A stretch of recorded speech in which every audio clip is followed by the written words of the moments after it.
Hey guys, how's it going? It's Al, week 10 on DraftKings. I've got a single game showdown video for you for Thursday night football between the Indianapolis Colts and the Tennessee Titans. We're going to go through and we're going to look at some of the players that are on this slate. We're going to look at the two teams. We're going to talk about lineup correlation. We're going to talk about the important things that we have to. There's actually a pretty high total for this game, and it doesn't seem like the puzzle pieces fit together. So like Tennessee is a team that we've picked on this year. They're a pass funnel defense, and they give up a lot of deep throws. And on the other side of the ball, we have Phillip Rivers, who doesn't seem to have the ability to throw the ball down the field with any sort of regularity or accuracy at this point in his career, and evidenced by the fact that like T.Y. Hilton has had an awful year when he's been healthy. He may be back for this game. We also on the other side have A.J. Brown, somebody that I definitely wanted to include in the thumbnail for this. Now he's popping up as questionable, having missed Monday's practice, something to monitor as the week goes on. We'll know 90 minutes before lock, so set up your if-then statements if you have to.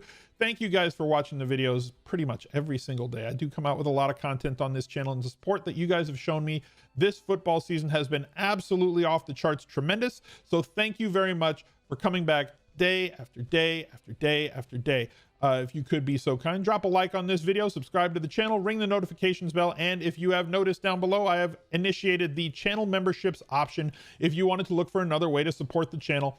And I've tried to add some value for you we clearly have the VIP. If you subscribe to the channel, I guess on YouTube it's the channel membership. If you become a channel member, you get a nice little VIP badge that goes next to your name. You also get some of the best emotes that exist on the interwebs, which come over from our twitch.tv channel. As we get more members, I will keep adding those emotes as you unlock more slots, as people have been very kind with joining up so far. And the extra added bonus is if you join the Discord, which is going to be in the link down below. If you click show more, there's a link to Discord in the description down below.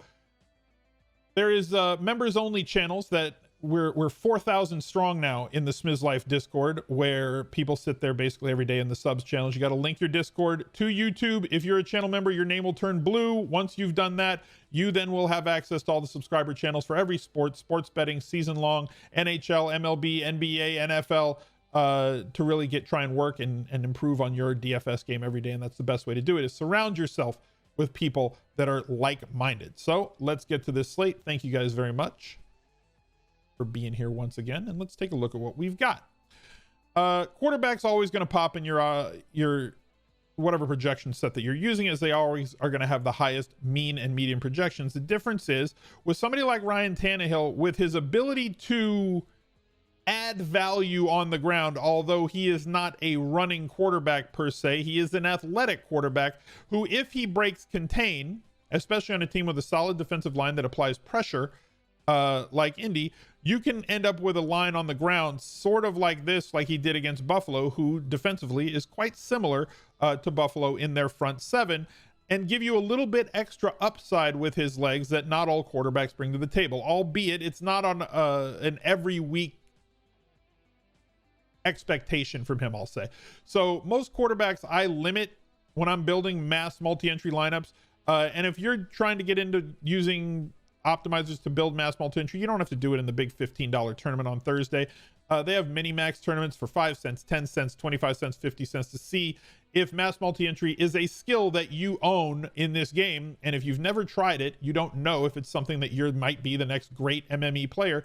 And NFL season is probably the best time to do it, as you have the largest prize pools, and you can turn like $75 into $10,000 in a weekend, or on a island game like Thursday night, Sunday night, Monday night.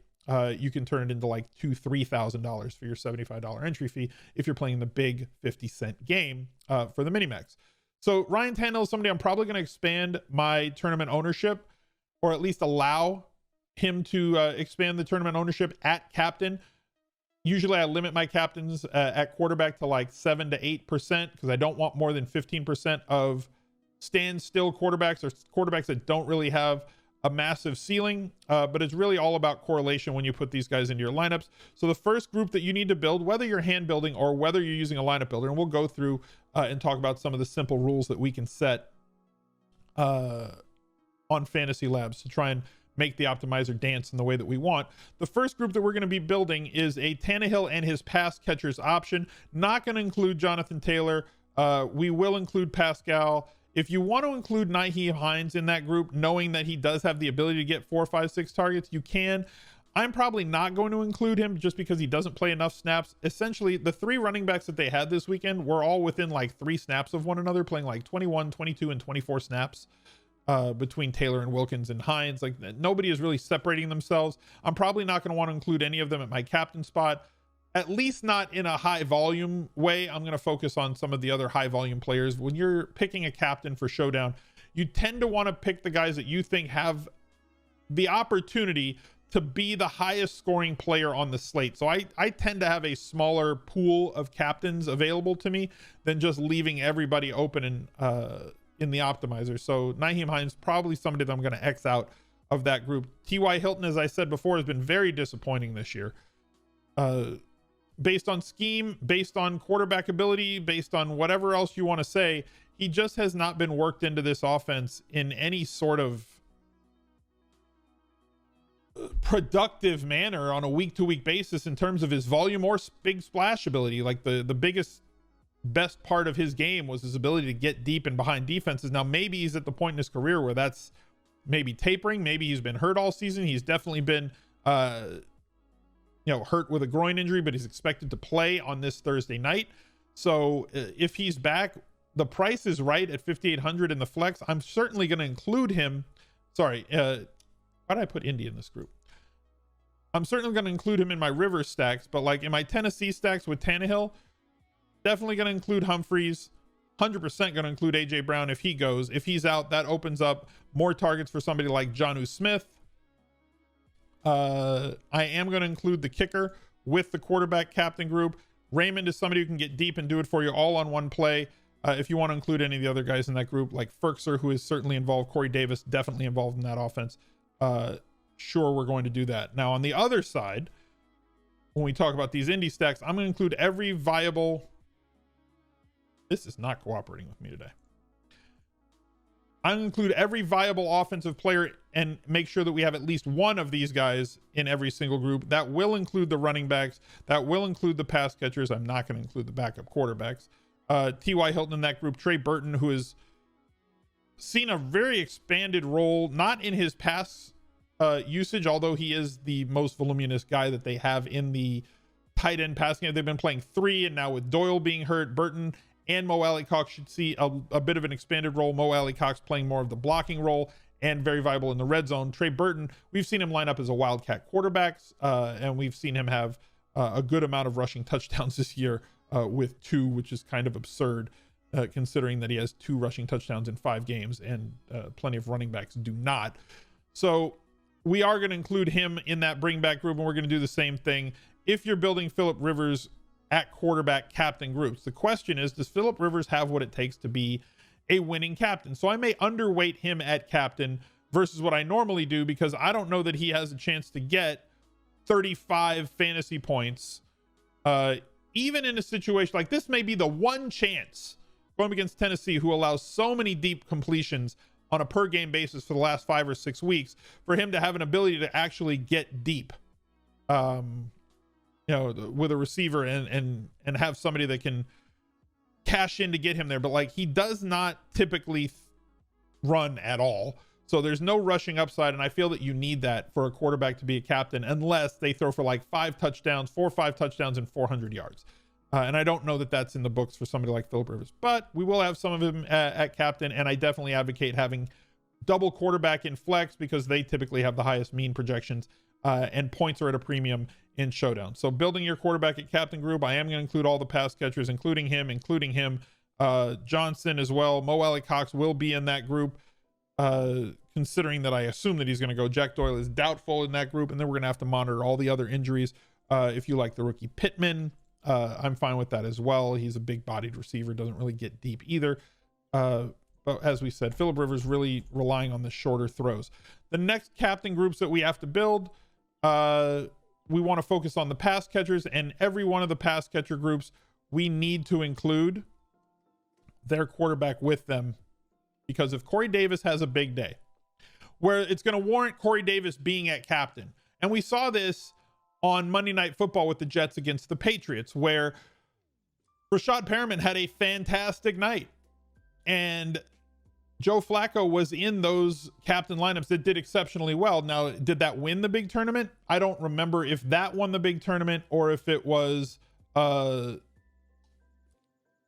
receiver on the Patriots that ended up being the captain spot winning the big tournament. But like, if those receivers are having a big day, then the quarterback is probably also having a very, very big day. Jacoby Myers, thank you. So you do want to attach those quarterbacks because they correlate very well with a captain pass catcher, whether it's going to be A.J. Brown, whether it's going to be Corey Davis. If you think that Jonnu Smith is going to be the captain, as tough as Indy has been against opposing tight ends, if you have Jonnu Smith captain lineups, you do want to use Tannehill, and the same goes for the other side. One of the main groups that I run in all these is I limit my kickers and my defenses to one. So we're going to make a group with all four of these guys. I'm going to limit to one of these in any group. You will notice, and this is why I try to tell people, never check your showdown lineups until like the fourth quarter, because you're never going to know where you stand, especially not in the first half when defenses start games with 10 points. So everybody who's got two defenses starts with 20 and it looks like you're losing a ton of money. So like, don't drive yourself crazy by watching in the app, watching where your showdown, oh God, I'm losing so much money in the first half. You're not going to know until late. So make sure that like when you limit these to one per lineup, and again, we're going to correlate our quarterback with our kicker because those extra points do come in handy. If a quarterback has 350 yards and 3 touchdowns, that offense has been moving and he's probably got a few field goals as well. So that's where I will allow it. I don't really focus on defenses and captain. I don't allow kickers and captain. If it's a week where a kicker has like 20 fantasy points and he ends up with like 30 DraftKings points, then that's just a showdown I'm not going to win. So that's I'm okay because I'm not trying to cover every single target that I can possibly cover. I'm trying to cover the most possible things that I can get after. One person that we do need to talk about at running back is Derrick Henry, as he has a tremendous amount of volume, but on DraftKings just doesn't get the targets to have a very reliable 20-point output. I don't know how to put that. Like, he's got a difference between his actual floor and his very actual ceiling also. So for as big a dude as he is, he's also extremely fast. The more that they give him the ball, the better he performs later in games. He is having one of his worst years in terms of like average yards per carry, right? As opposed to like week 6 where he busted off that 94-yard touchdown run and he ended up with 212 yards. 150 yards and 2 touchdowns is always on the table for Derrick Henry. And as such, you do need to have him in your captain spot, although this is a really tough matchup. But for him to absolutely smash on a showdown slate, he has to have a 100-yard bonus for you because he's not going to give you very much help in the receiving column, whether it's by yards or receptions. And he has to score multiple touchdowns because he's not going to add anything for you for the passing points as far as, you know, PPR is concerned or passing yards. So everything he does has to be on the ground, but he is exactly that guy. So high risk play, but high reward play as well if it's one of those big dog games. So let's go over to you can see the Vegas totals for this week. Let's go over to the Fantasy Labs Optimizer. Here's all those rules that I was talking about. Pair your captain QB with at least 2 wide receivers, tight ends, and kicker. Pair your captain QB with at least 1 quarterback, running back, wide receiver, or tight end. Pair every wide receiver that's at captain, every captain wide receiver with the quarterback from the same team. Pair the captain tight end with exactly 1 QB from the same team, and limit to at least or at most 1 defense and kicker from the same game. Apply the settings, head over to the optimizer. Let's just build 100 lineups.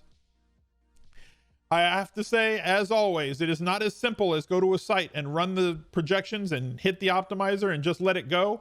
You do have to make tweaks to things. You do have to set mins and maxes. You do have to limit and focus on your groups. Those are 5 very simple rules that I want you guys to focus on, but you're going to have to build groups limiting, like you don't want to have all 3 Indy running backs in one lineup, and you're going to have to tell the optimizer to avoid doing that, as well as making sure that you're prioritizing the players that you want, limiting to the group of captains that you want. As you can see here, It made me Ferkser at captain lineups, Zach Pascal at captain lineups, Pittman at captain lineups, Khalif Raymond at captain lineups.